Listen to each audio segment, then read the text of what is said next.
তো আজকের ক্লাসটা আমরা হচ্ছে যেহেতু ওরিয়েন্টেশন ক্লাস, আজকে মূলত আমরা নিবন্ধন এর একেবারে A to Z জানবো, যে নিবন্ধনে আমাদের কোত্থেকে আমরা শুরু করতে যাচ্ছি এবং কোথায় গিয়ে আমরা শেষ করব। এই মধ্যবর্তী যে জার্নিটা, সেই জার্নিটা আমরা আপনাদেরকে খুব ভালোভাবে বোঝানোর চেষ্টা করবো ইনশাল্লাহ। ঠিক আছে। আর আপনারা যারা আমাদের কোর্স এনরোল করছেন সবাইকে স্বাগতম জানাচ্ছি আমাদের আইসিটি উইজার্ডের পরিবারে।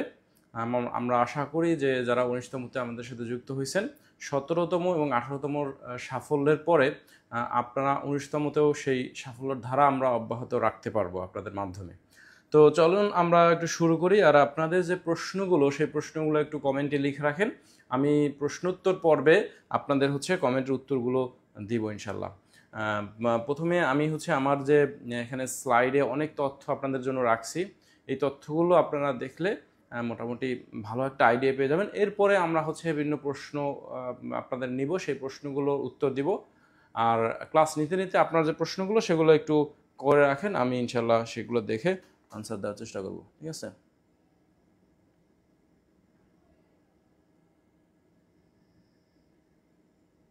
হ্যাঁ, রিফ্লেক্ট এখন মনে হয় হচ্ছে না। আমি ওই যে সাউন্ডটা অফ করে দিছি, কারণ আমার পাশে আর একটা কম্পিউটারে আমি স্ক্রিনে দেখতে পাচ্ছি যে আপনারা কি কি কমেন্ট করতেছেন সেটা। ঠিক আছে। যার জন্য হচ্ছে রিফ্লেক্ট হচ্ছিল, এখন আশা করি রিফ্লেক্ট হচ্ছে না। রিফ্লেক্ট হচ্ছে কিনা আপনারা একটু কমেন্টে জানায়েন। ঠিক আছে। আচ্ছা, আসেন তো আমরা দেখি যে হচ্ছে 19তম নিবন্ধনের রোড ম্যাপটা আসলে কি। তো আমি আপনাদের সামনে উপস্থাপন করতেছি তরিকুল ইসলাম সুমন। আমি 16তম নিবন্ধিত এবং চতুর্থ গণবিজ্ঞপ্তিতে কলেজে ইন্ডেক্স প্রাপ্ত, এবং আইসিটি উইজার্ডের মূলত হচ্ছে আপনাদের লিড ইনস্ট্রাক্টর হিসেবে আমি এখানে আপনাদের পড়াবো ইনশাল্লাহ। আমার সাথে আরও 2জন শিক্ষক থাকবেন আপনাদের। তো চলেন দেখি আমরা হচ্ছে পরবর্তী কী রাখছি। প্রথমে যে আমাদের বিষয়টা আসে সেটা হচ্ছে নিবন্ধন কি। তো যারা নিবন্ধন সম্পর্কে জানেন ভালো, আর যারা না জানেন মূলত তাদের জন্য আমরা একটু নিবন্ধন বিষয়টা বলি। নিবন্ধন হচ্ছে বাংলাদেশের নন গভর্নমেন্ট যে স্কুল, কলেজ, মাদ্রাসা যেসব প্রতিষ্ঠান আছে, সেই সকল প্রতিষ্ঠানের চাকরির যে নিয়োগ, সেই নিয়োগের পরীক্ষা। ঠিক আছে। তো সেই নিয়োগের পরীক্ষাটাকে আমরা নিবন্ধন বলি। তো নিবন্ধনে আমাদের হচ্ছে কোন সব প্রতিষ্ঠানের জন্য হবে বা কারা নেয় নিবন্ধন, সেটা একটু আমাদের তাহলে জানতে হবে। মূলত নিবন্ধন পরীক্ষাটা হচ্ছে কন্ডাক্ট করে NTRCA, non government teacher registration and certification authority. ঠিক আছে। তো এই NTRCA মূলত পরীক্ষার যে কার্যক্রম সেইগুলা হচ্ছে তারা নিয়ে থাকে। পরীক্ষার কার্যক্রমের পরে তারা একটা সার্টিফিকেট প্রদান করে। সেই সার্টিফিকেটটা অবশ্য আপনাদের আমাদের যে মাওসি, মাধ্যমিক ও উচ্চ মাধ্যমিক শিক্ষা অধিদপ্তর, সেইখান থেকে মূলত সার্টিফিকেটটা হ্যান্ডওভার করা হয়।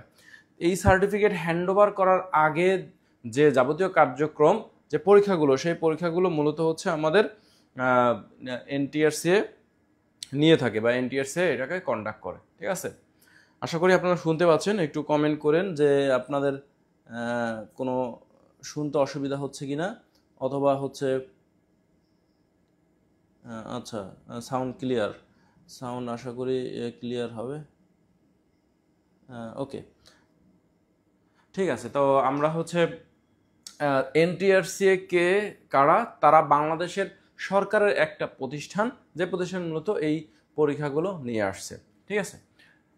তো এরপর আসেন যে আমাদের হচ্ছে নিবন্ধনের ধাপগুলো কি কি। মানে আমাদের নিবন্ধন পরীক্ষায় অংশগ্রহণ করতে হলে 3টা ধাপ আমাদের মূলত হচ্ছে এখানে পার করতে হবে। ঠিক আছে। 3টা ধাপ কি কি? 3টা ধাপ হচ্ছে, প্রথমে আছে প্রিলিমিনারি, তারপরে রিটেন, তারপরে ভাইবা। এই 3টা ধাপ। অন্য অন্য যে চাকরির পরীক্ষা সেটা মানে অনেকটা হচ্ছে BCS এর মতো। BCS এর যেরকম হচ্ছে আপনার প্রিলিমিনারি, রিটেন এবং হচ্ছে ভাইবা, এই 3টা হয় সেরকম। সেজন্য নিবন্ধনকে আসলে গরিবের BCS বলা হয়। জাস্ট কিডিং, অন্যভাবে নিয়েন না।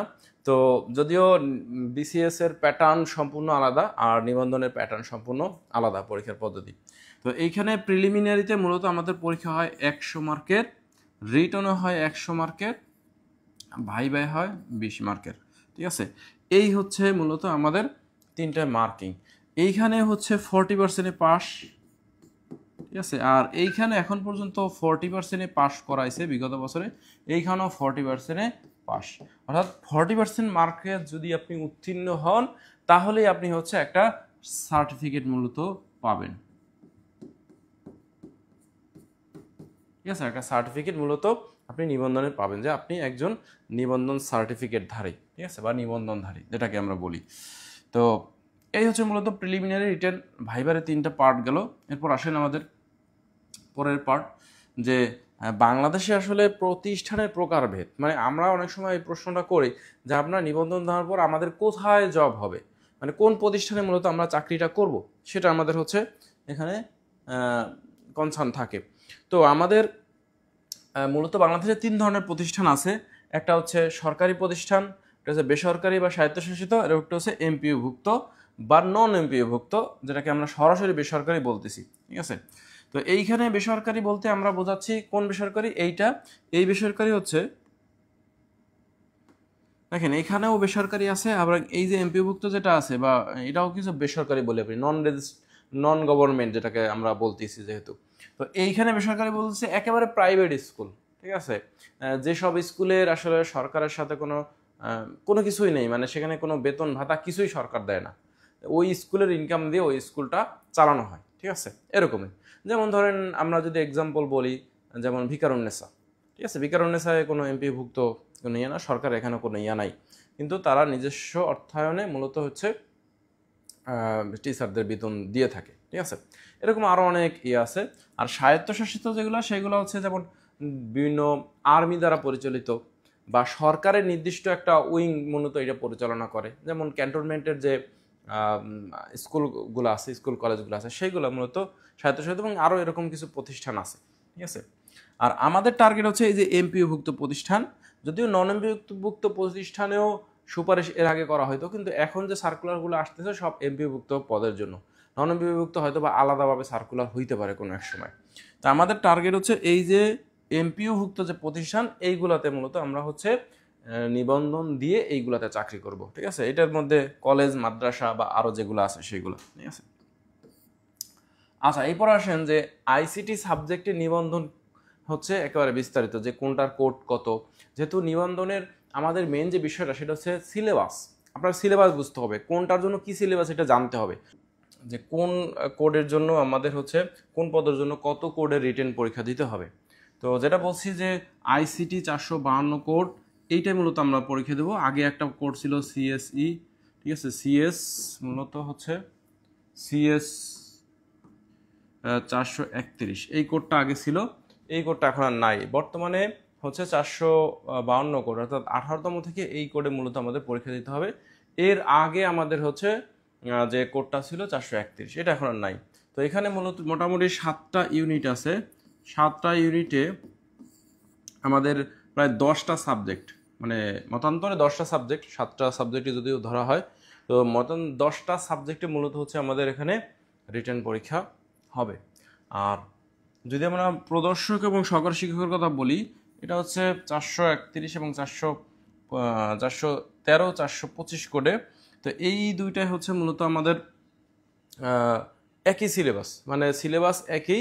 এইখানে আমাদের কম্পিউটার ফান্ডামেন্টাল, তারপরে আছে হচ্ছে logic circuit, number system, operating সিস্টেমে কিছু পার্ট আছে, কম্পিউটার নেটওয়ার্কিং কিছু পার্ট আছে, এইগুলো মূলত আছে আমাদের লিখিতর কোডে। আর এখানে প্রিলিমিনারি সবগুলোই আমি বলছি অলরেডি যে সেম, মানে একই সিলেবাসে বাংলা, ইংলিশ, বাংলা, ইংলিশ, অঙ্ক এবং হচ্ছে সাধারণ জ্ঞান, এই হচ্ছে আমাদের 4টায় 100 মার্কে মূলত থাকবে। ঠিক আছে, এই কোড সবগুলো, মানে এখানে কোড আলাদা হলেও মূলত কন্টেন্ট একই কন্টেন্ট, এখানে আলাদা না। তো কেউ পরীক্ষা দিলে আসলে দুইটাই দেওয়া উচিত, অর্থাৎ আপনি স্কুল পর্যায়ে দেওয়া উচিত এবং হচ্ছে সাথে সাথে কলেজ পর্যায়ে দেওয়া উচিত, যে কোনো একটা আপনি যাতে টিকতে পারেন। আবার নাকি এমন দেখা গেছে যে স্কুল পর্যায়ে টিকতে পারেন, এবার কলেজ পর্যায়ে হচ্ছে টিকে গেছে। ঠিক আছে, 18তম মতো এরকম হয়েছে। তো এই হচ্ছে মূলত আমাদের যে কোডে আমাদের পরীক্ষা দেওয়া লাগবে সেটা। এরপরে আসেন আমাদের হচ্ছে নিবন্ধিত প্রার্থীর সংখ্যা কত। তো এইটা যদি আমরা যদিও আমাদের এটা খুব বেশি, এখন আপনাদের যারা 19তম আছেন তাদের এটা জানার খুব বেশি দরকার নাই যে কত প্রার্থী আছেন, কারণ এখন থেকে তো আর বিগত বছরের মানে আপনাদের সময় 17তমরা আর আবেদন করতে পারবে না, আপনাদের সময় 18তমরা আবেদন করতে হয়তো বা পারবে যদি এনটিএসএ সেই সুযোগ দেয়। তো এখানে প্রায় আইসিটিতে 710 জন এর আগে হচ্ছে আমার ছিল আইসিটিতে হচ্ছে 710 জন মূলত এখানে 15 থেকে 17তম নিবন্ধনধারী ছিল।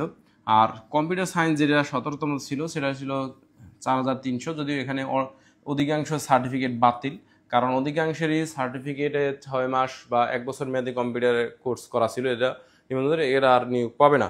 আর এইখানে যারা 325 যেটা আছে এটা হচ্ছে 25 জন, এবং সাথে হচ্ছে এইবার মনে হয় কিছু বাড়ছে, 1750 জনের মতো থাকতে পারে, ঠিক আছে এখানে। আর 313 এইখানে অনেক আছে 20,000, তো এইগুলো এখন আর হবে না, কারণ এখানে 6 মাস কোর্স দাঁড়িয়ে ছিল। হ্যাঁ, তো এগুলা তো এখন বাদ, মানে এদেরকে আর নিয়োগ দেওয়া হবে না। এইটা আসলে আপনাদের যারা 19তম আছেন, 19তমদের জন্য আসলে এটা কনসার্ন না আর কি, কতগুলো নিবন্ধনধারী আছে, ঠিক আছে, এই হচ্ছে বিষয়। এখন আসেন যে আমাদের প্রতিষ্ঠানের সংখ্যা কত, মানে স্কুল অ্যান্ড কলেজ এগুলোর প্রতিষ্ঠান কত আছে। আপনারা শুনতে পাচ্ছেন কিনা কথা আমার, সেটা আমি আসলে বুঝতেছি না। যদি আপনারা একটু শুনলে কথা আমাকে একটু জানায়েন কমেন্টে যে হ্যাঁ শুনতে পাচ্ছি, যেহেতু আসলে ইন্টারনেট ইস্যুর জন্য আমাদের লাইভটা বিঘ্নিত হয়েছে।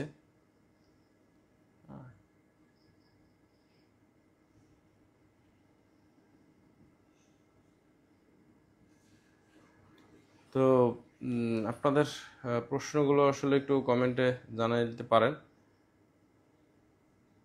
শুনতে পাচ্ছেন কিনা সেটা একটু বললে। রিয়াকশন শুনতে পাচ্ছেন কিনা সেটা আসলে বুঝতে পারতেছি না।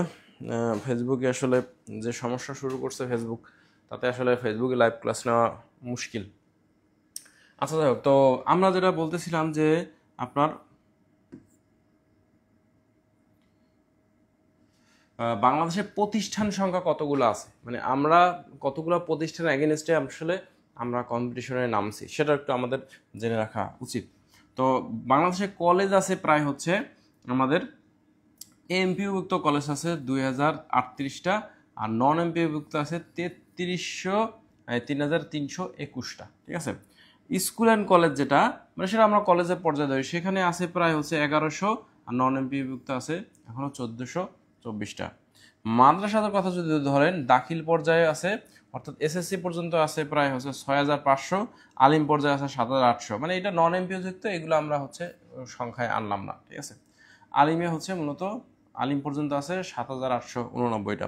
আর স্কুল যেটা, সেইটা আছে প্রায় 14,000-এর মতো আমাদের হচ্ছে স্কুল আছে, ঠিক আছে। তো এইটা হচ্ছে মূলত আমাদের চিত্র, যে এতগুলা প্রতিষ্ঠান বাংলাদেশে আছে। এখন যদি কলেজের কথা বলেন, তাহলে এইখানে আছে 2000, এখানে আছে 1000, 3000, 3000, আর হচ্ছে এখানে আলিম মাদ্রাসা ধরেন আছে 7000। তাহলে মানে প্রায় হচ্ছে আইসিটি প্রভাষক পদে 10,000 পোস্ট বাংলাদেশে। এই 10,000-এ যারা যেসব জায়গায় শিক্ষক আছে অলরেডি নিয়োগ হয়েছে, বা আগের যে কম্পিউটার শিক্ষক ছিল সেইগুলো বাদে বাকি যেটা থাকবে সেটাই মূলত পদ শূন্য, বা সেই সব পদেই নিয়োগ হবে, ঠিক আছে।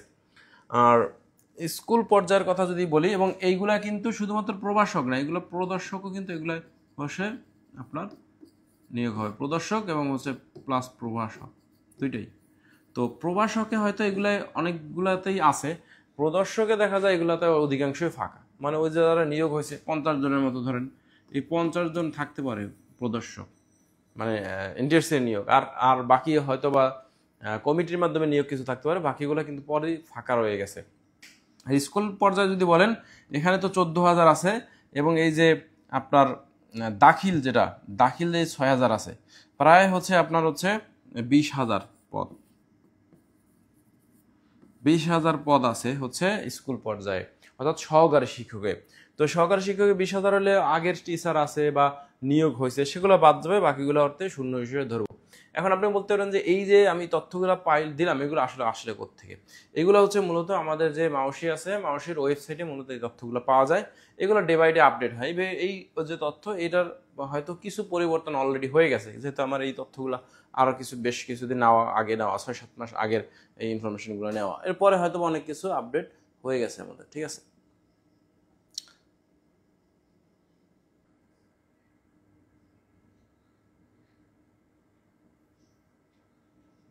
আচ্ছা, তাহলে আসেন আমাদের এই হচ্ছে মূলত প্রতিষ্ঠানের সংখ্যা আমরা দেখলাম। যে কী পরিমাণ প্রতিষ্ঠান আমাদের বাংলাদেশে আছে, ঠিক আছে। এরপরে আসেন যে চাকরি আসলে কিভাবে হবে, মানে আপনারা পরীক্ষা দিলেন, তারপরে পরীক্ষা দেওয়ার পরে ভাইভাও পাশ করলেন, এরপর কি ভাইভায় পাশ করার পরে আপনাদের যেটা করবে যে একটা হচ্ছে ন্যাশনাল মেরিট লিস্ট এখানে দেখাবে, ঠিক আছে। সেই ন্যাশনাল মেরিট লিস্টটা প্রকাশ করবে।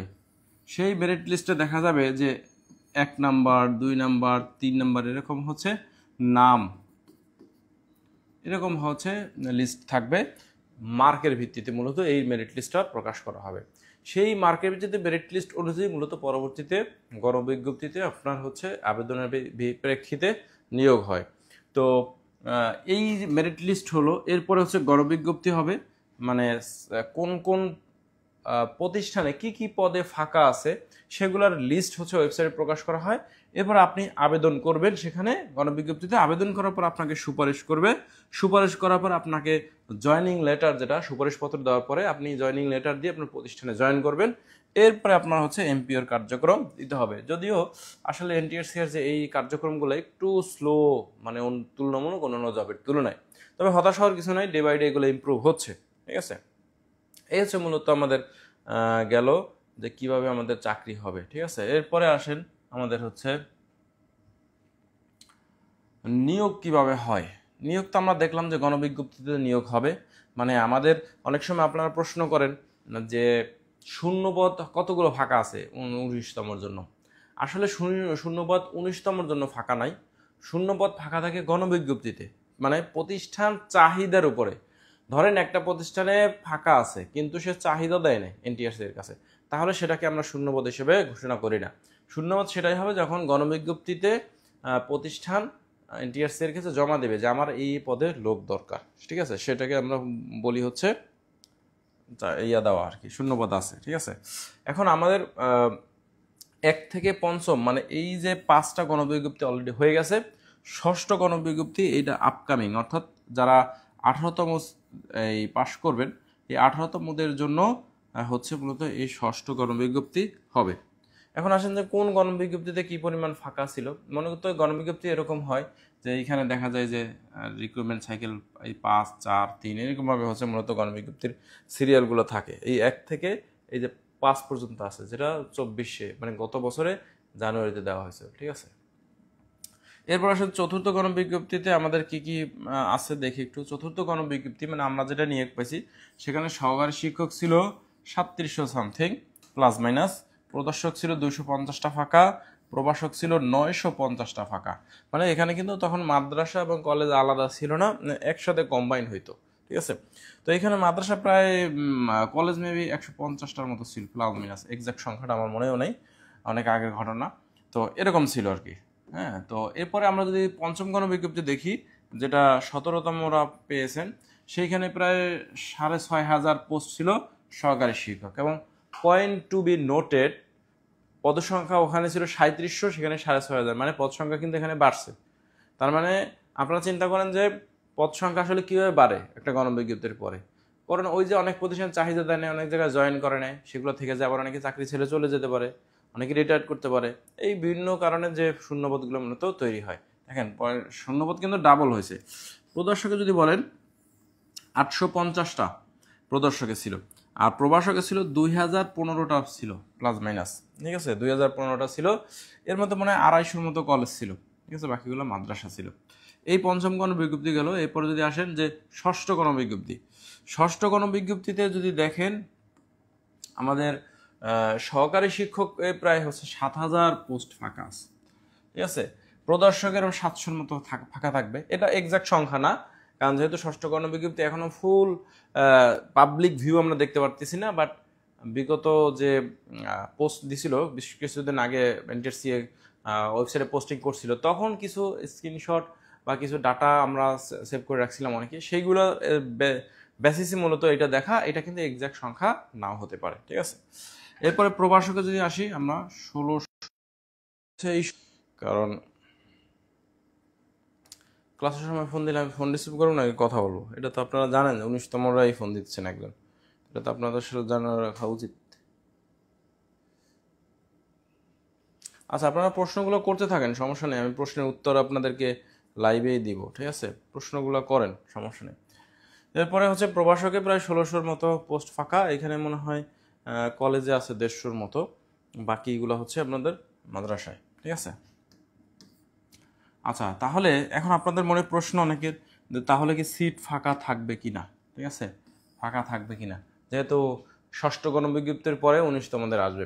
এখন দেখেন, চতুর্থ গণবিজ্ঞপ্তির কথা আমাদের মনে আছে, সেইখানের পদের যে চতুর্থ থেকে কিন্তু পঞ্চমে বাড়ছে, ষষ্ঠতে মানে সপ্তমে যদি দেখি, দেখেন 2015টা ছিল, এইবার আসছে হচ্ছে 1600। হ্যাঁ, আর এর আগের বার শুধু আমি একটা পোস্টের কথা বললাম, মানে লেকচারের কথা, তাহলে দেখেন এইটা থেকে এইটা বাড়ছে, এখান থেকে কিছু কমছে, ঠিক আছে? কিন্তু পরবর্তী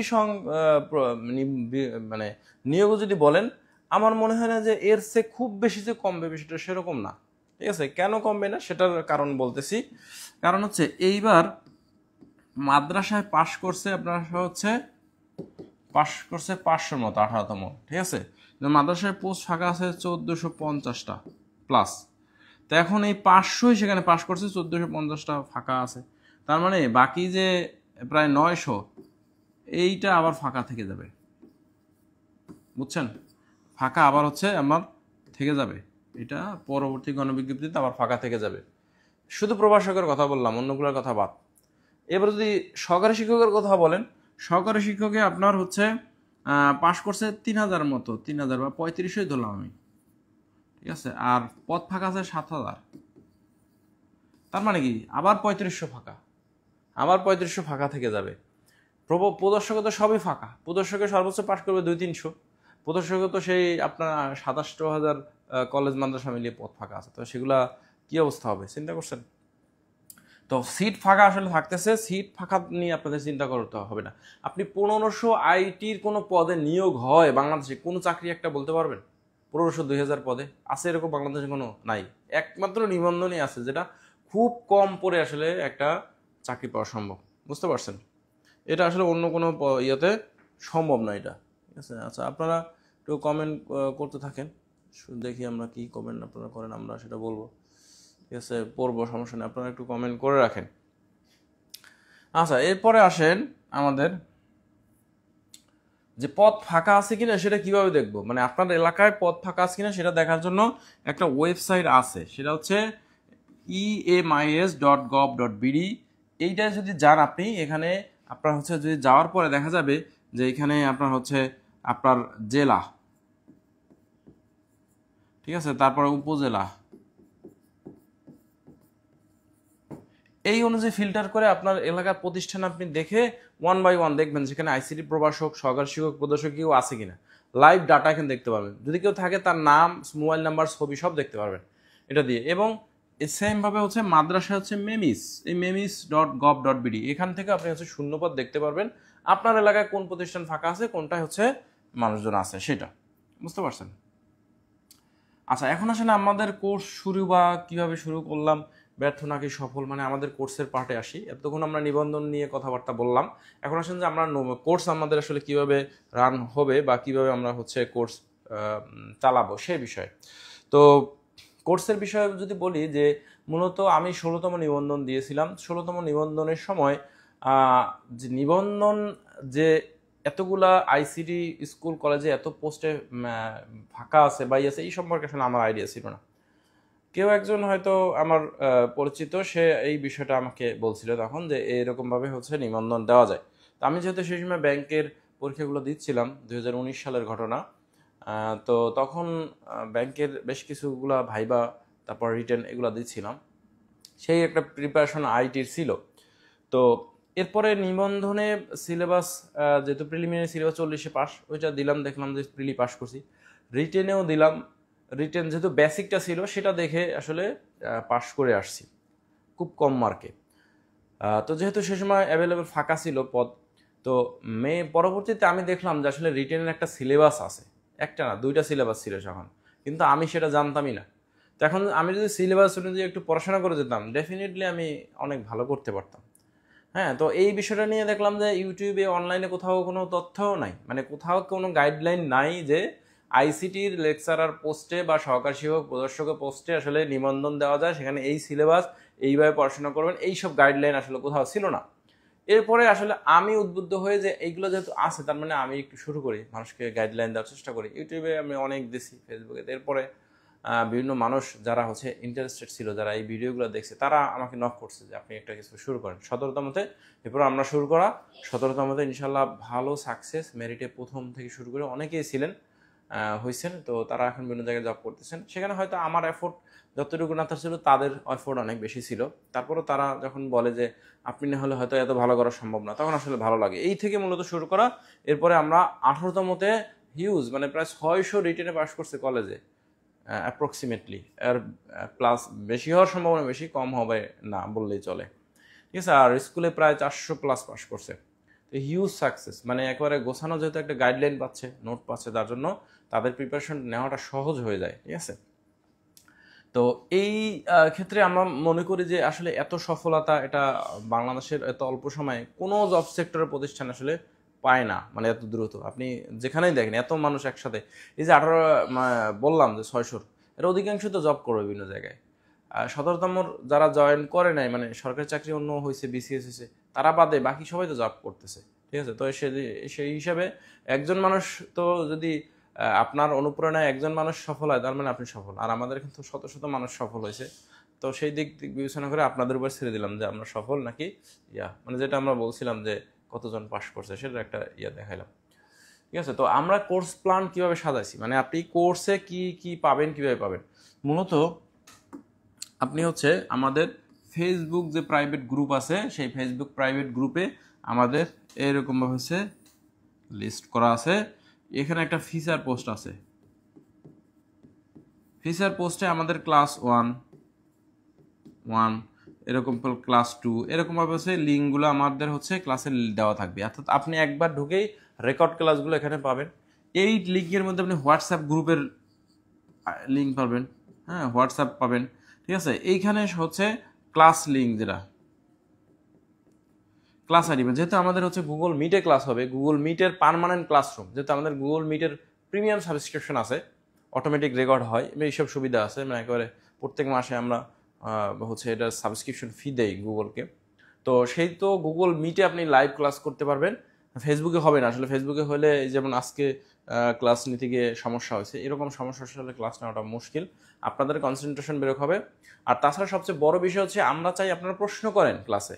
এরকম আসলে কমেন্টে, আপনি কম্পিউটার সায়েন্সের বিষয়ে কমেন্টে লিখে আসলে প্রশ্ন করা সম্ভব না। আপনি সরাসরি যাতে মুখে প্রশ্ন করতে পারেন, আমরা আপনার ভয়েসটা শুনতে চাই, আপনার মুখে প্রশ্নটা আমরা জানতে চাই, ঠিক আছে। তো সেজন্য আমরা গুগল মিটে হবে।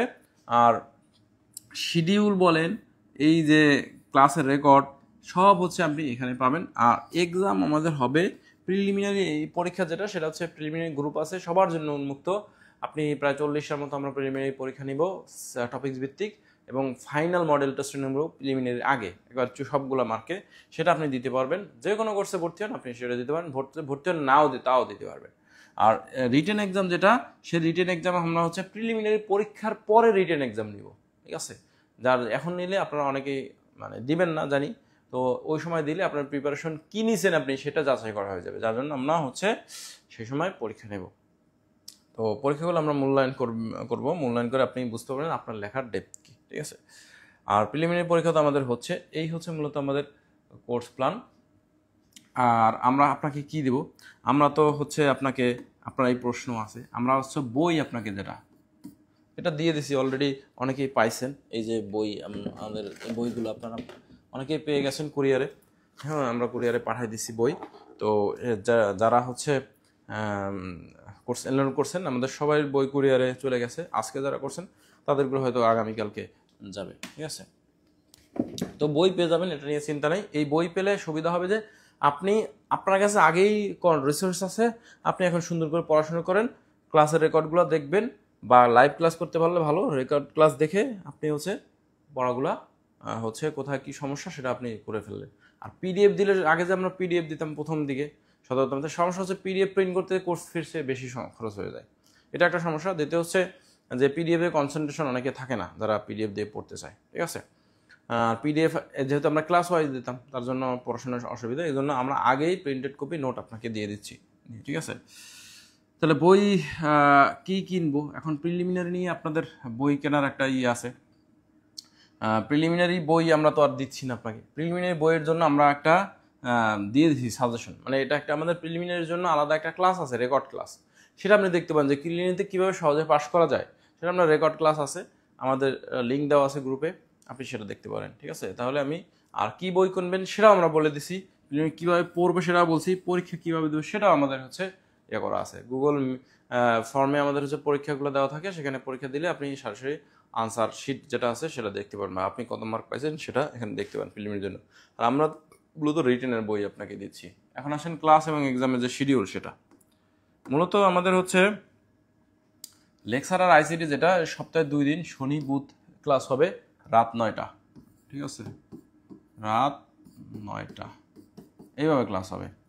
আর অ্যাসিস্ট্যান্ট টিচার ডেমনস্ট্রেটর যেটা, সেটা সপ্তাহে 1 দিন, সোমবার আপাতত, যে কোনো সময় এই শিডিউল চেঞ্জ হইতে পারে, আমরা গ্রুপে জানাই দেবো। আর প্রিলিমিনারি এক্সাম যেহেতু প্রিলির আগে মঙ্গল এবং হচ্ছে শুক্র এই 2 দিন হয়, সন্ধ্যা 6টা থেকে আপনি পরের দিন পর্যন্ত হচ্ছে 12টা, মানে উন্মুক্ত থাকে, আপনি আপনার সময় অনুযায়ী দিতে পারবেন। ঠিক আছে, আপনি হচ্ছে প্রিলিমিনারি পরীক্ষা দিতে পারবেন। এই হচ্ছে মূলত আমাদের শিডিউল। এরপরে যদি আসেন যে বুক কবে পাবো, বুক তো অলরেডি আমরা কুরিয়ার করে দিলে পাবেন। কতদিন চলবে, মূলত আমাদের হচ্ছে আমরা দেখছি ক্লাস প্রায় 4 মাসে আমাদের যে সিলেবাস সেটা শেষ হয়, কিন্তু সিলেবাস শেষ মানে আসলে শেষ না, আপনারা ভাইবা পর্যন্ত থাকবেন। ভাই বোন আপনাদেরকে আমরা গাইডলাইন দিব, যেরকমটা 17তম 18তমতে দিয়ে আসছি, এবং এইবার 19তমতে যারা যে কোনো এক ব্যাচে ভর্তি হবেন, আপনি পরের যে কয়টা বসাবে প্রত্যেকটা ক্লাস করতে পারবেন, যদি আপনার সিলেবাস শেষ হয়েও যায়, যদি আপনার সার্কুলার দিতে লেট করে। ঠিক আছে, ক্লাস কই পাবো, ফেসবুক প্রাইভেট গ্রুপে আপনি ক্লাস পাবেন, এটা অলরেডি বলে দিছি। পরীক্ষার কথা যদি বলি, পরীক্ষা কীভাবে দিব, গ্রুপে দেওয়া আছে পরীক্ষা কীভাবে দেবেন, কীভাবে পড়তে হবে এখন, এবং বাংলায় নাকি ইংরেজিতে লিখবো, এটা নিয়ে আমাদের বিস্তারিত ভিডিও আছে। মূলত এই মুহূর্তে আমাদের যে ক্লাস আমরা যে নিচ্ছি, আপনাকে যখন যে ক্লাসটা নিচ্ছি, আপনি সেই ক্লাসের বইটা নিয়ে তখন বসবেন ক্লাসে, রিটার্ন লাইভ ক্লাসে। ওই আপনি বই আমরা তো স্ক্রিনে দেখাচ্ছি, তারপরে আপনার ওই বই জিনিসটা আগে যদি একবার একটু পড়ে রাখেন, তাহলে আপনি প্রশ্ন করতে পারবেন।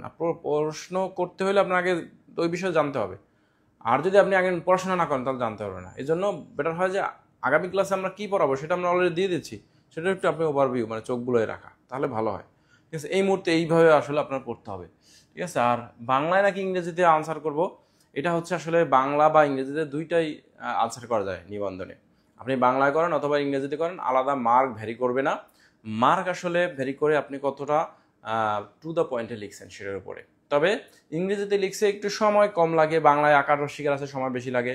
আবার বিএসসিতে পড়াশোনা করে আসছেন ইংরেজি ভার্সনে, বা এখন বাংলা ভার্সনে পড়াশোনা করতে একটু সমস্যা হতে পারে অনেকের। ঠিক আছে, তো সেই কিছু বেনিফিট ইংরেজিতে আছে, মানে এটা মার্কের বেনিফিট না, বাট অন্য অন্য বেনিফিট, কিন্তু আপনি বাংলা বা ইংরেজিতে আনসার করতে পারবেন। আর যদি আপনি বাংলায় করেন, সেক্ষেত্রে আপনারা প্রশ্ন থাকতে পারে, বাংলায় করলে একটা প্রশ্ন থাকতে পারে যে আমি বাংলায় করতেছি, তাহলে যে ইংরেজিতে কি একেবারে লেখা যাবে না? লেখা যাবে। আপনি কিওয়ার্ডগুলো আপনি হচ্ছে ইংরেজিতে লিখতে পারবেন। ঠিক আছে, কিওয়ার্ড কোনটা? যেমন ধরেন আপনার আসলো পলিমরফিজম। ঠিক আছে, পলিমরফিজম কি? ওপিপির একটা ওপির হচ্ছে একটাই, তো ওপির এই অপশনটাকে, পলিমরফিজমটা আপনার হচ্ছে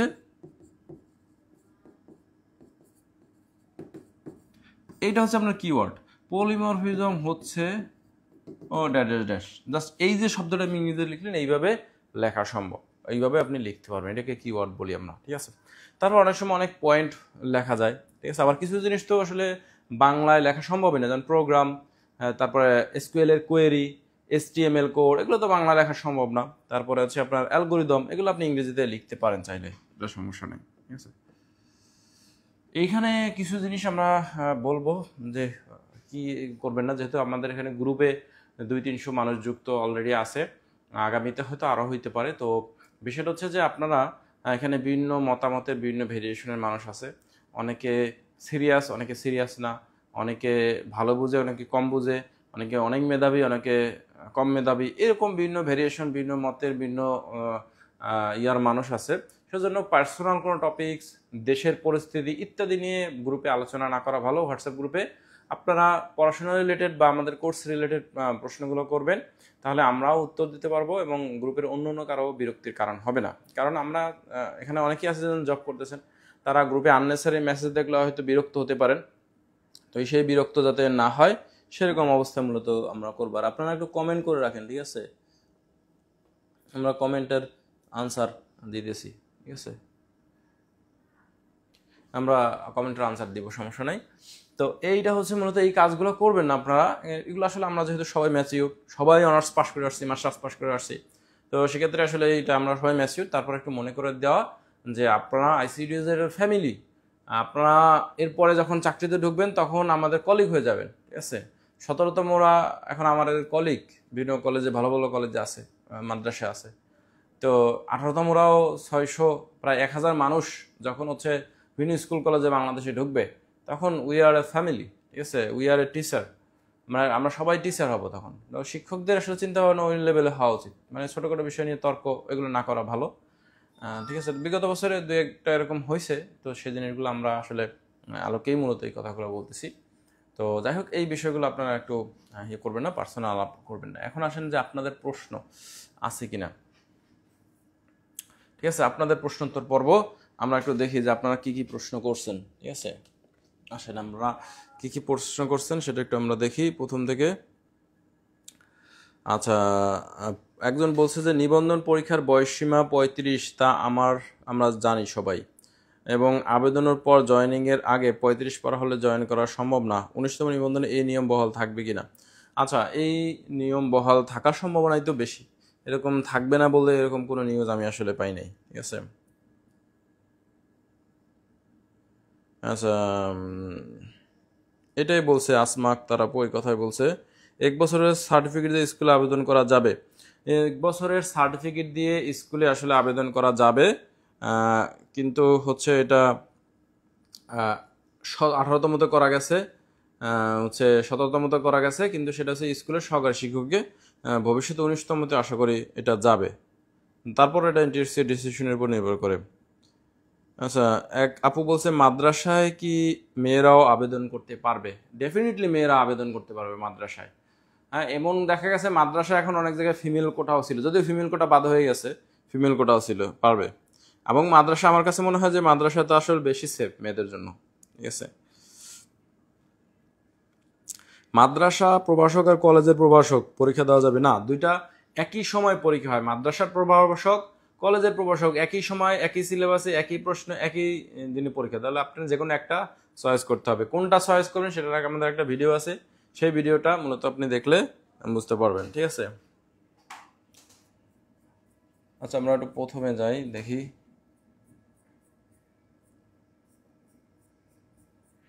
এরপরে কি প্রশ্ন আছে, দেখি আমরা।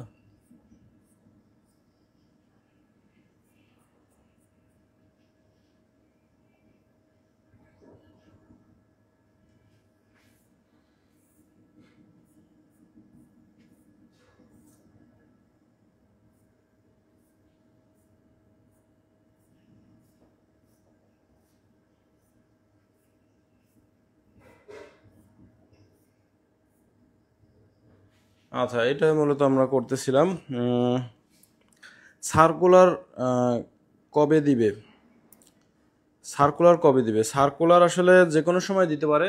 বিগত 18তম এবং 17তমর যে নিয়ম অনুযায়ী, মানে যে সময় অনুযায়ী অলরেডি সার্কুলার সময় পার হয়ে গেছে। কিন্তু এবার যেহেতু বিভিন্ন সমস্যা, সরকার পরিবর্তন, 18তমর ভাইবা অনেক সময় নিয়ে নিল, প্রায় 6 মাস।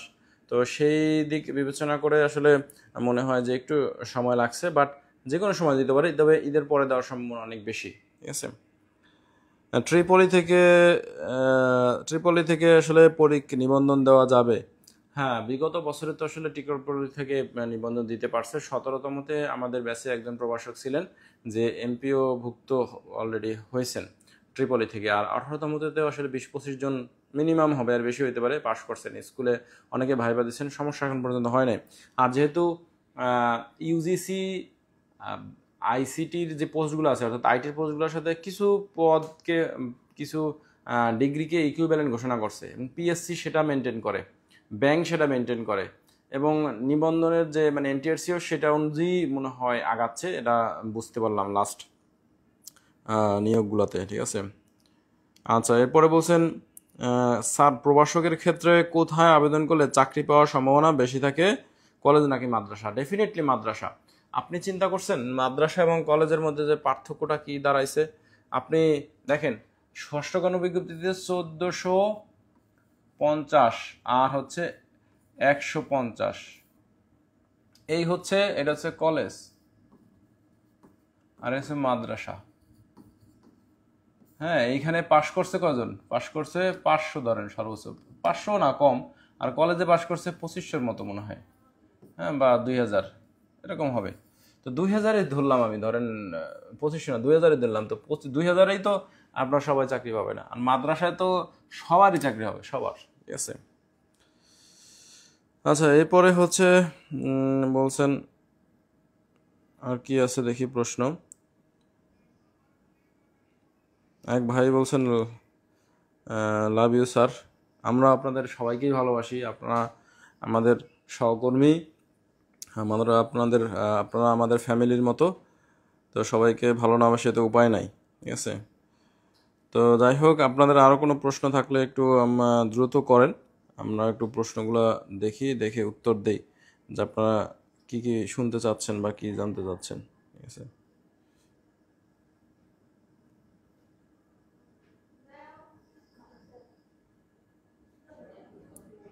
আচ্ছা,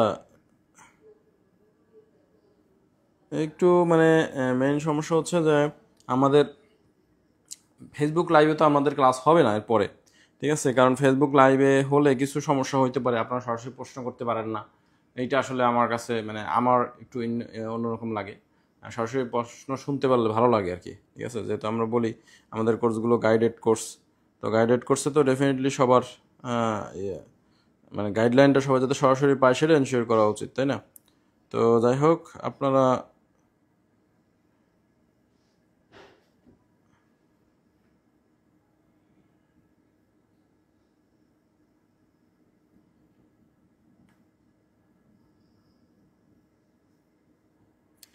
আচ্ছা, আপনাদের আরও কোনো প্রশ্ন থাকলে একটু করেন।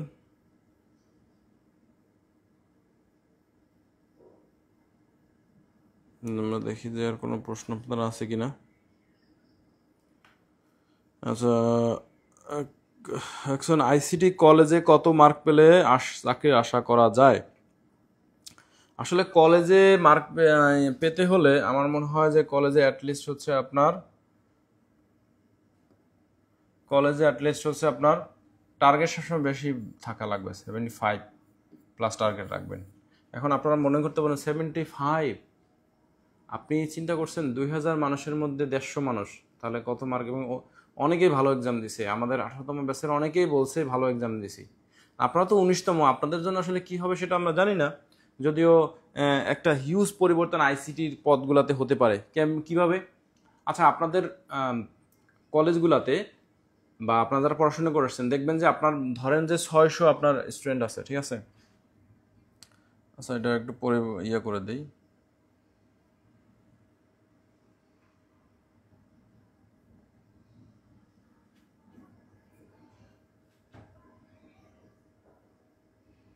একটু, আচ্ছা, এখানে লিখি, ধরেন আপনার একটা কলেজে আপনার 600 ছাত্রছাত্রী আছে, এখানে বাংলা আছে 3 জন, ইংরেজিতে আছে 3 জন বা 4 জন কিন্তু আইসিটির ক্ষেত্রে একজনও নাই, একজন, অনেক জায়গায় একজনও নেই, একজন আছে। তাহলে এই যে 600 মানুষের কিভাবে একজন শিক্ষক ক্লাস নেয়, যেখানে এখানে হচ্ছে ভাগ করা আছে, অর্থাৎ 2টা শিফটে ভাগ করা থাকে অনেক সময়, বা 2টা শাখায় ভাগ করা থাকে, তখন দেখা যায় অন্য অন্য সাবজেক্টের স্যাররা আইসিটির ক্লাস নেয়। তো অন্য সাবজেক্টের স্যাররা যাতে আইসিটির ক্লাস না লাগে, সেজন্য আসলে আইসিটিতে অ্যাটলিস্ট 2 জন বা 3 জন শিক্ষক দরকার। তো বাংলাদেশে ধরেন প্রতিষ্ঠান আছে, আমি ধরলাম 7000, দেখলাম অ্যাকচুয়ালি যদিও 10,000, তো মনে করলাম যে 7000-এর মধ্যে যদি 3000ও ডিগ্রি কলেজ থাকে, এই 3000 ডিগ্রি কলেজে যদি 2 জন করে শিক্ষকের অ্যালাউ করে, মানে একজন অতিরিক্ত নেয়, তাহলে আরও তো 3000 পোস্ট আবার ফাঁকা হয়ে গেল। তো এইটা তো আসলে গ্রেট চেঞ্জ হবে, এটা হয়তো বেশ কিছুদিনের মধ্যে আসতে হবে, কারণ আইসিটি আসলে এখন পড়াচ্ছে কমার্সের স্যাররা, কৃষি স্যার, অমুক স্যার, সমুক স্যার, এরা পড়াচ্ছে আইসিটি অধিকাংশ জায়গায়। কিন্তু আসলে তাদের তো পড়ানোর কথা না। বাংলা ইংলিশ তো নিজস্ব সাবজেক্টের স্যাররাই পড়ায়, সেখানে 3-4 জন শিক্ষক আছে, আইসিটি কেন থাকবেন? এটা নিয়ে আমাদের একটা ভয়েস রাইজ করা উচিত, ঠিক আছে? মানে অনেকেই করতেছে না, ওই যে অন্য শিক্ষকরা চালাচ্ছে, তারা ভালো ইনকাম করতেছে, এরকম আছে আমার পরিচিত অনেক কলেজেই দেখছি। তো সেজন্য আমাদের যেটা করতে হবে যে এইটা নিয়ে আসলে বিভিন্ন গ্রুপে, ফেসবুকে এসে ভয়েস রাইজ করতে হবে যে একটা কলেজে অ্যাটলিস্ট 2 জন আইসিটি শিক্ষক থাকতে হবে। হ্যাঁ, তো তাহলে আমাদের শূন্যপদ আর অনেক পদ ফাঁকা হয়ে যাবে। আর এখন মার্ক কত পাওয়া লাগবে? মার্ক তো আমি বলছি 75+, কারণ টার্গেট সবসময় বড় রাখেন। আমি যদি আপনাকে বলে যে 70 পাবেন, তাহলে আপনার কি হবে? আপনার টার্গেট এরকম, আপনার টার্গেট হবে 100 মার্ক আনসার করা। আমরা বলি যে আমাদের কোর্সে যারা আছেন সবাই 100 মার্কে আনসার করবেন, 70-75 আনসার না, আনসার সবসময় 100 মার্কে করে আসবেন। হ্যাঁ, এবং অনেকে ভালো পরীক্ষা দিয়েছেন। এরপর হচ্ছে কলেজে মাদ্রাসাতে কি একই গ্রেডে জব হয়? হ্যাঁ, কলেজ মাদ্রাসা সব একই গ্রেড, নবম। যদি লেকচারার হয় 9, আর যদি হচ্ছে সহকারী শিক্ষক প্রদর্শকের হয় তাহলে 10th, ঠিক আছে? 10 গ্রেডের বেতন ভাতা সবই এক, সরকারের অংশ থেকে যে পার্টটা সবাই এক। এই মাদ্রাসা প্লাস কলেজ নিয়ে আমাদের একটা ভিডিও আজকে হচ্ছে আল্লাহর আমি পেজে দিছি, সেই ভিডিওটা দেখলে আপনারা আশা করি ক্লিয়ার হয়ে যাবেন। স্কুলের সহকারী শিক্ষক নাকি কলেজের প্রদর্শক, কোনটা আবেদন করে চাকরির সম্ভাবনা বেশি থাকবে? আমার মনে হয় প্রদর্শকেই বেশি, এবং প্রদর্শকে যাওয়া উচিত আমার পার্সোনাল মনে হয়। যদিও প্রদর্শক এবং সহকারী শিক্ষক নিয়ে আলাদা একটা ভিডিও আমাদের আছে, সেই ভিডিওটা আপনারা একটু দেখলে আশা করি আপনারা ক্লিয়ার হয়ে যাবেন। দেখেন, আপনাদের একটা জিনিস একটু বলি, আপনারা অনেকেই যেটা করেন যে অনেকেই আছেন যে আসলে এই অনেক কিছুতে মানে ইয়ে হওয়ার পরে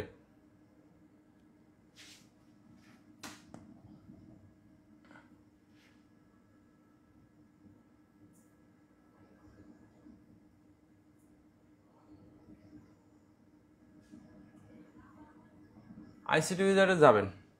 আইসিটি উইজার্ডে আপনার হচ্ছে এই যে দেখেন, এই যে ভিডিও আমরা দিয়ে দিছি, ঠিক আছে? সহকারী শিক্ষক আইসিটি বনাম প্রদর্শক আইসিটি, এগুলো আমাদের এখানে ভিডিও আছে, অনেক ভিডিও দেওয়া আছে। এই ভিডিওগুলো দেখবেন, ঠিক আছে? এই ভিডিওগুলোয় কিন্তু অনেক তথ্য দেওয়া আছে। হ্যাঁ, এই যে এখানে দেওয়া আছে সহকারী শিক্ষক আইসিটি বনাম প্রদর্শক আইসিটি, এটার বিস্তারিত এখানে তথ্য পাবেন, ঠিক আছে? এই হচ্ছে মূলত বিষয়।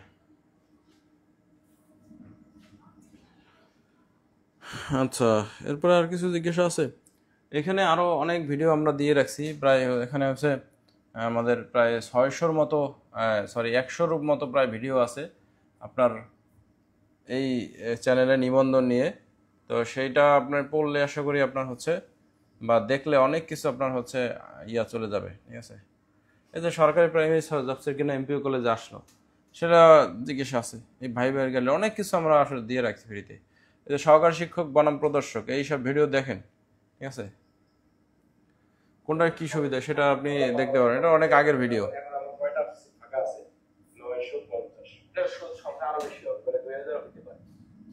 ঠিক আছে, এইটাই আমরা হচ্ছে 2বার দিছি একই ভিডিও, যাতে আপনাদের বুঝতে সুবিধা হয়।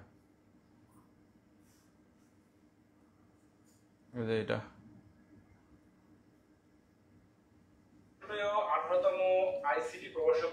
এইখানে এইখানে যে ভিডিওগুলো আছে এগুলো আপনারা একটু দেখেন,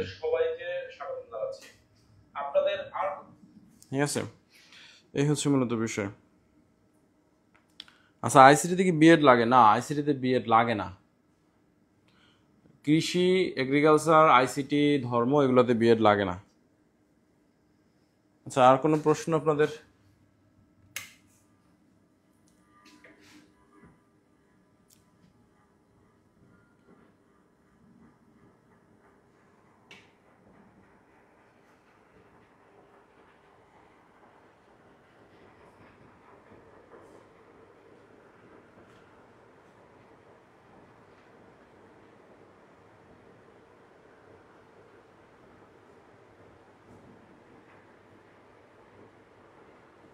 আচ্ছা, আর কি কোনো প্রশ্ন জিজ্ঞাসা আছে আপনাদের? তাহলে আমরা সেটা নিয়ে একটু আলোচনা করি, দেখি আপনারা কে কি শুনতে চান বা জানতে চান।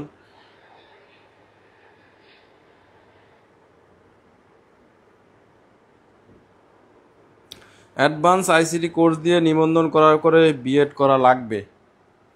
আসলে আমাদের যে অ্যাডভান্স 1 বছর মেয়াদে আইসিটি কোর্স, এইটায় এরকম নিয়োগ পেয়ে বিএড করছে এখন পর্যন্ত আমি শুনি নাই। ঠিক আছে, তো এটা যদি স্পেসিফিক কারো জানা থাকে তাহলে তারটা একটু বলেন। ঠিক আছে, আইসিটিতে যদিও বিএড লাগে না এই পর্যন্ত আমি জানি। এরপরে অ্যাডভান্স আইসিটির যারা 1 বছর কোর্স করে তাদের লাগবে কি না সেটা আসলে আমি এখন মধ্যে কারো কাছ থেকে শুনি নাই। তো আপনাদের যদি কেউ পরিচিত এরকম নিয়োগ পায় তার মুখ থেকে একটু জানেন। আচ্ছা, আইসিটি স্কুলে সর্বনিম্ন কত মার্ক? আইসিটিতে এখন পর্যন্ত মনে হয় 40 মার্কে টিকাইছে। ঠিক আছে, আমি যতদূর বুঝতে পারলাম যে 40 মার্কে হচ্ছে টিকানো হয়েছে। হ্যাঁ, তো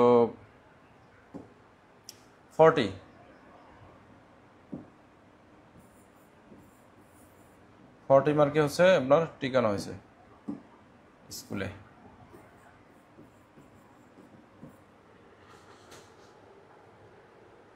আঠারোতম রেজাল্ট সামনের মাসে ইনশাল্লাহ, এই মাসেই 18তম ভাইবা শেষ হতে যাচ্ছে। আপনারা জানেন যে 19তমতে, তো আশা করি যে আগামী মাসেই রেজাল্ট দিয়ে দিবে। ঠিক আছে, রেজাল্ট তো আসলে সব প্রস্তুত, ভাইবার রেজাল্ট জাস্ট ইনপুট দিয়ে দিছে ইয়ে অনুযায়ী। তাদের সদিচ্ছা থাকলে তো দিতে পারে ভাইবা হওয়ার 2 থেকে 3 দিনের মধ্যেই সম্ভব এটা, কিন্তু আসলে সেই সদিচ্ছা আছে কিনা সেটা কিছু বিষয়। ঠিক আছে, আচ্ছা আর কোনো প্রশ্ন? প্রদর্শক হিসেবে কি কলেজে নাকি মাদ্রাসা কোনটি আবেদন করে? প্রদর্শক তো কলেজেই ফাঁকা অ্যাভেলেবেল, প্রদর্শক কলেজে অসংখ্য ফাঁকা আছে। হ্যাঁ, অনেক পোস্ট ফাঁকা আছে কলেজেই, তো আপনি শুধু শুধু মাদ্রাসায় কেন দিবেন? আমার মনে হয় আগে কলেজেই দেন, তাহলে তারপরে না হয় ইয়া করা যাবে। ঠিক আছে, এরপরে বলছেন এক ভাই আরিফ হোসেন বলতেছেন ট্রেড ইনস্ট্রাক্টর সম্পর্কে একটু বলেন। দেখেন, ট্রেড ইনস্ট্রাক্টর আসলে আমার জানা নাই ট্রেড ইনস্ট্রাক্টরের বিষয়টা, যে ট্রেড ইনস্ট্রাক্টরে কোন কোন ইয়েতে ভাইবা নিচ্ছে, বা আইসিটির কোনো ট্রেড আছে কিনা, মানে আইসিটি থেকে ট্রেড ইনস্ট্রাক্টর নেয় কিনা এটা আমার জানা নাই। সেই বিষয়ে আসলে বলতে পারবো না যে কারা এরা পরীক্ষা দিতে পারে বা কোন ইয়ারে দিতে পারে, এটা আসলে আমার জানা নেই। আচ্ছা, আমরা এখানে ফেসবুক কানেক্ট করছি, দেখি আপনারা কি দিচ্ছেন আর কি সেটার জন্য। ঠিক আছে, সো ওকে স্যার বলছেন।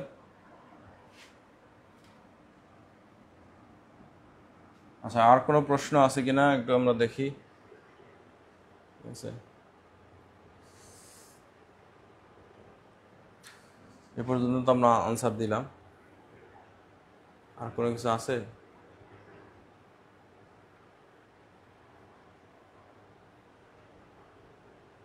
হ্যাঁ, এটা আমরা বলছি।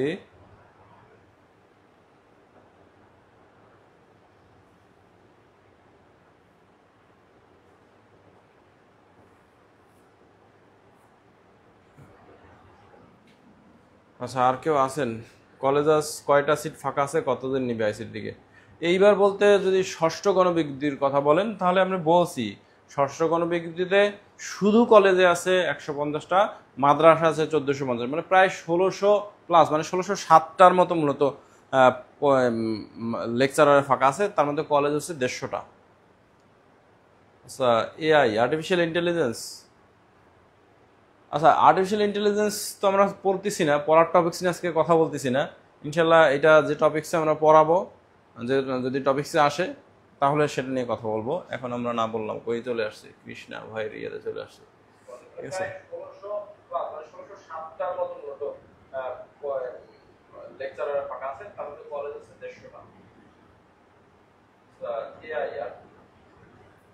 আচ্ছা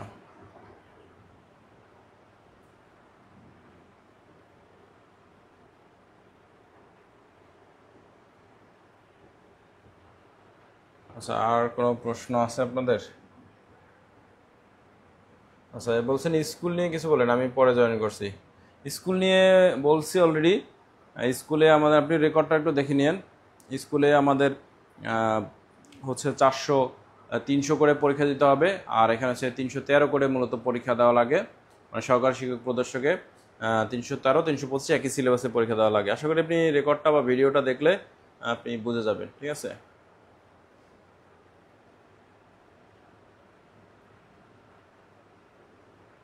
আর কোনো প্রশ্ন আছে দেখি আমরা।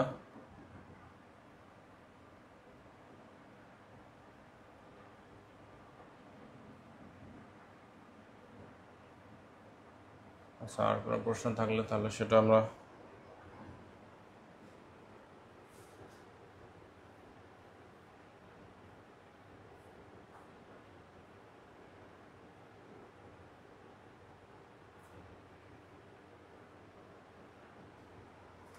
আপনাদের আর কোনো জিজ্ঞাসা আছে তাহলে আমরা সেটা বলি, নয়তো শেষ করতে হবে আর কি।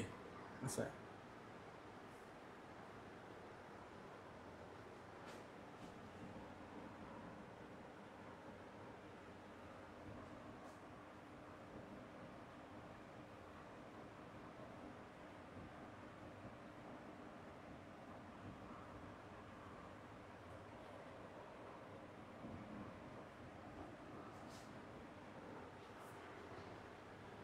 আচ্ছা, এই হচ্ছে মূলত আপনাদের জিজ্ঞাসা ছিল মোটামুটি। এরপরে আর কেউ কিছু জিজ্ঞেস করতেছেন না, তার মানে ধরে নিচ্ছে এখানে শেষ।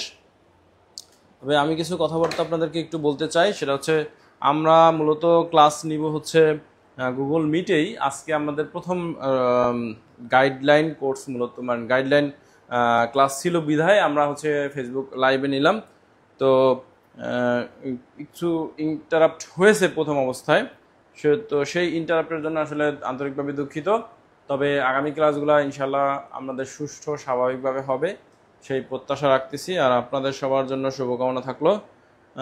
আপনারা ইনশাল্লাহ আমাদের সাথে যে জার্নি, এই জার্নিটা একটা সাকসেসফুল জার্নি হবে বলে আমার বিশ্বাস। তো সবাই ভালো থাকবেন। আজকের জন্য শুভরাত্রি। আল্লাহ হাফিজ। আসসালামু আলাইকুম।